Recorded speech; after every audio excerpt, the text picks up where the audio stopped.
بسم الله الرحمن الرحيم waxaan u tacsiyeenayaa guud ahaan shacabka Soomaaliyeed gaar ahaan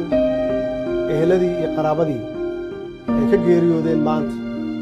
dadkii sida waxashimada ahaa loo weeraray waxaan Ilaahay uga baryayaa inuu naxariistiisa jannadiisa siiyo samir iyo iimaan ka siiyo asxaabtooda eheladooda iyo qaraabadooda kuwii ku dhaawacmayna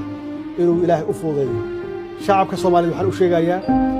falkii maanta dhacay ee foosh xumaa inuu ahaa mid ay shabaabka iyo nabadiidku ay la beegsadeen shacab Soomaaliyeed aan waxba galabsan taasoo ka turjumaysa cadaawadda ay u qabaan guud ahaan shacabka Soomaaliyeed aysan ku wajahnayn xarumaha dawladda iyo dadka dawladda u shaqeeya walaalayaal weerarkan naxariis darrada ah wuxuu ahaa mid la beegsaday dad aan waxba galabsan oo ku mashquulsanaa nolol maalmeedkooda caadiga ah waxaan u mahadcelinayaa